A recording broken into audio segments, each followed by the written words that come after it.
Sabah everybody and welcome back to the channel. In today's video, I'm going to share with you guys my impressions of the brand new Mate 40 Pro. I've had the phone with me for the last couple of days, over the weekend specifically, and of course I took it out with the family. So let's go ahead and dive in and see all of the new things in the brand new Mate 40 Pro. This is TK, let's check it out.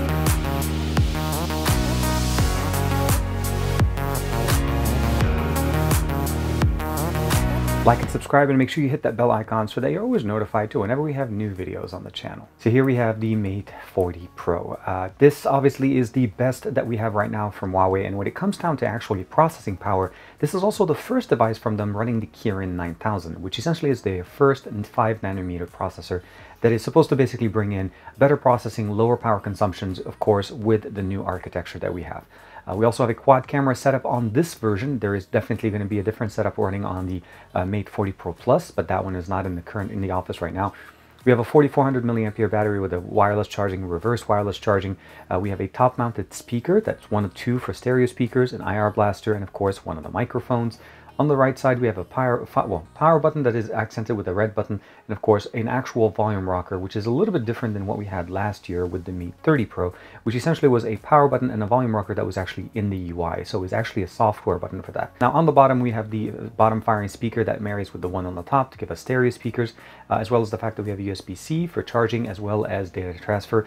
A dual SIM card supported here with 5G, and of course nano SIM card for expandable memory is also supported on this end. Lastly, on the left side there's nothing, it's pretty much a clean slate, and of course we have the cameras here, the quad camera on the back and the dual cameras on the front. The display that we have here is a 6.76 inch display. It's a little bit bigger than what we had last year with the Mate 30 Pro, and you can definitely see the dimensions are very close to each other, although both of them are featuring that waterfall display, which means this is going to be a display that if you actually allow it to do, basically let's go ahead and show you guys there, you can see how the icons kind of just drop. They kind of ever so gently drop down to the side. And both of these devices carry that same technology. So we didn't really change different as far as the actual waterfall display, although the camera setup on the front, as you notice, is different. It's no longer a notch, it's actually a pill shape on the top left. If we take a look at the sensors that we have on the back, again, same circular configuration, although they actually have a nice little button here for, kind of like a button for the Leica option here, as opposed to where they had it more on the outside here with the Mate 30 Pro. The color also still has that nice little shift color off effect that you've seen in the past. But essentially, the primary sensor is a 50 megapixel f1.9 RYYB configuration with OIS, a 20 megapixel sensor that's going to be the wide-angle lens, and a 12 megapixel f3.4. It's going to be our periscope lens with basically a laser sensor. On the front, we have a 13 megapixel ultra-wide lens with a 3D face unlock camera. And one of the main benefits, of course, when you jump into the camera, let's go ahead and jump back here out of this one.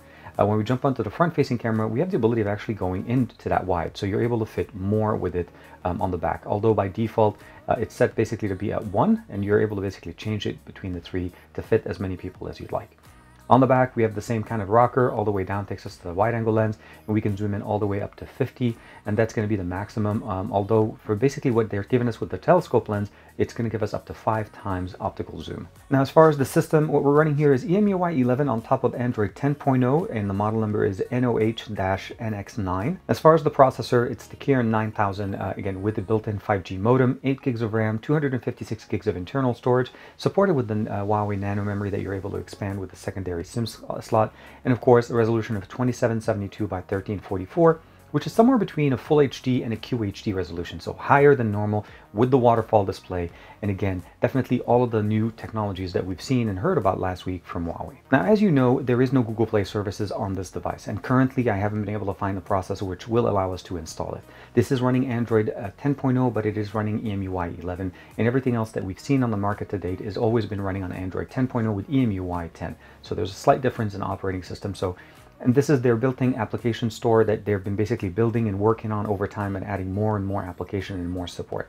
Now, the other option that they have here is this nice search function, which essentially uses a pedal search, which is a built-in search function that not only uses the internet search, essentially looking for different applications. So an example would be, I know that if I go into the app gallery and I look for the application called Twitter, I'm not going to find it there.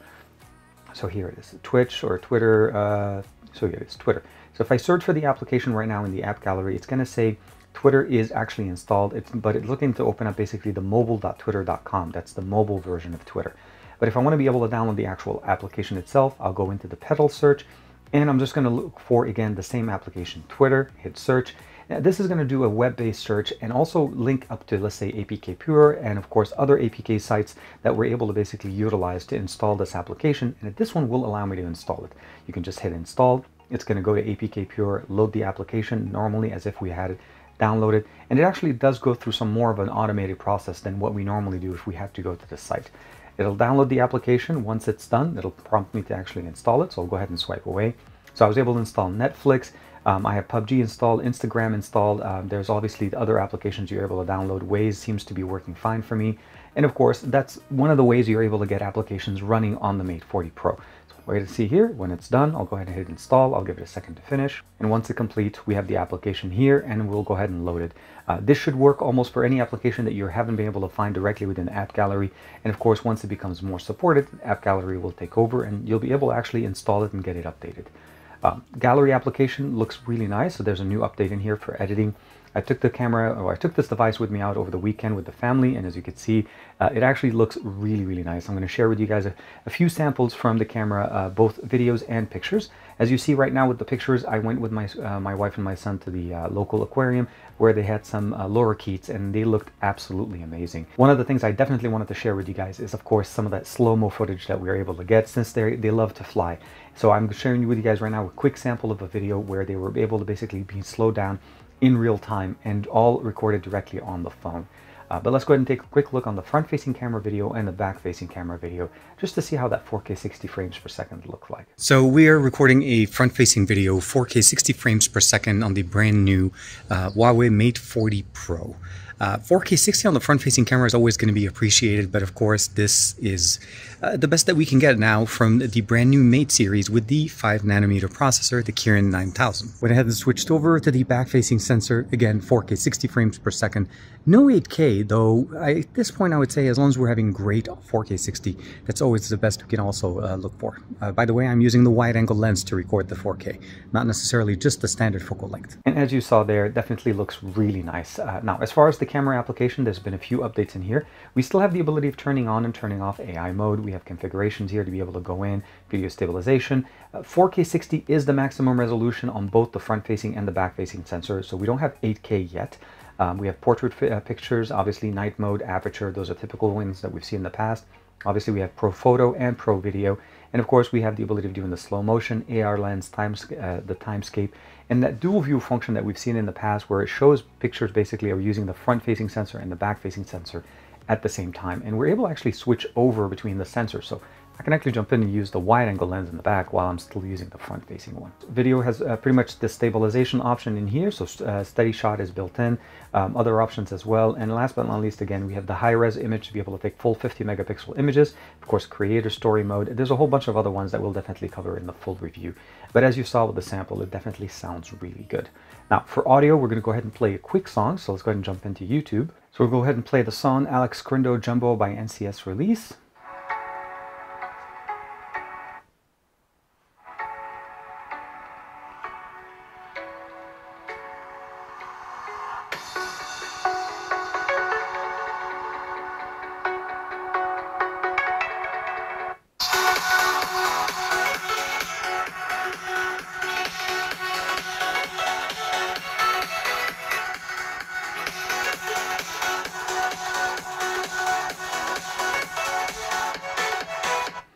Definitely sounds very nice as far as the bassy sound. It still sounds like almost like most of the sound is coming from the bottom speaker, and the top one is acting whatever the earpiece normally does.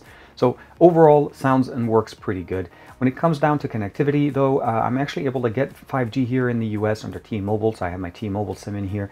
And I did do a couple of speed tests in the house, and unfortunately, it's not getting me the fastest connections, but I can see here, obviously, it actually does have the ability of pulling in pretty good, decent speeds. Over the weekend, though, I did test it out using a browser, which, of course, it's not the best situation, but I was able to get 55 down and about 51 up. So depending on the area that you're in, your coverage may be different. As far as the actual settings, pretty much dark mode, everything else is pretty much supported in here. You can definitely look in here. You have different options, wireless projection.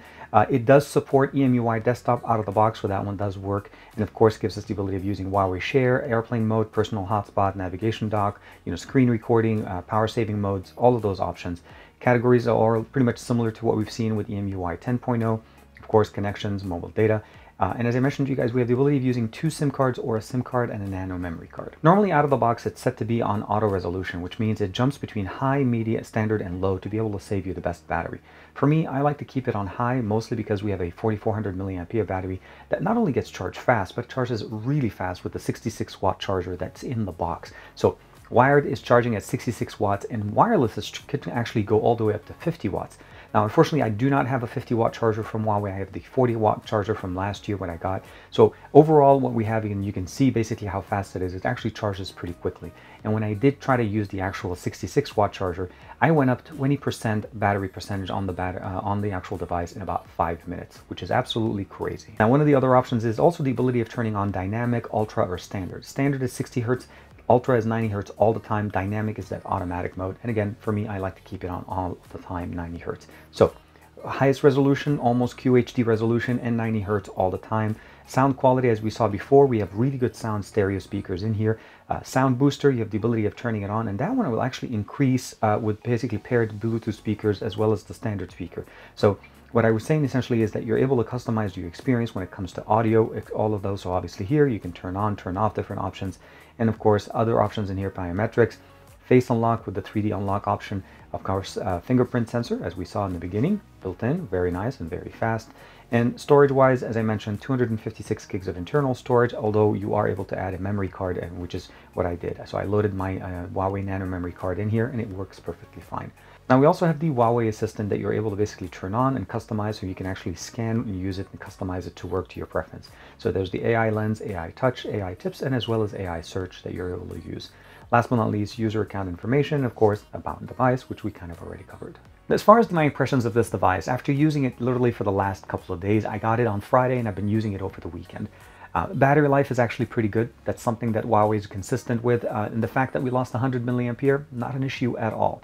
The charging on this is ridiculously fast. 66 watt is already fast because we jumped from 40 to 66. I don't know why they did 66, not 65, but anyways, at the end of the day, as I shared with you guys earlier, it showed basically 20% battery bump on the battery in about 5 minutes, from 31 to 51 in about 5 minutes worth of time. So no question that you can be able to charge this device very, very fast. It does support 50 watt wireless charger with a proprietary charger from Huawei. I don't have that, but the 40 watt charger that I had definitely worked on this very nicely. So it looks really nice. It definitely charges really quickly. There's no question that the battery will last you. A brand new 5nm processor from Huawei obviously will support all of the new things that we see in here. Some of the new camera capabilities that we see here are obviously always pushing the limit. Quad camera setup on the back, a single camera on the front that is a wide angle cropped in, and you're able to basically use it as a wide angle lens, and of course 3D face unlock. So a lot of good tech. The expandable memory is available there with the nano memory card from Huawei, so that's available as part of the secondary SIM. 5G connectivity in the US for me did work on T-Mobile. I don't have a 5G SIM card for AT&T, so I couldn't test that. T-Mobile just automatically connects you if you have a SIM card with them, and it works. Now, as far as GMS, for me right now, out of the box, I'm using basically their email application to use all of my Gmail accounts, so I'm not really missing Gmail much.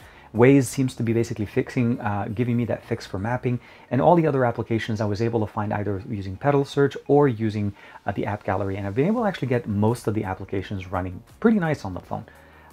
As far as when and how we'll be able to get GMS, that's going to be obviously set for a different date because we don't have any information on that yet.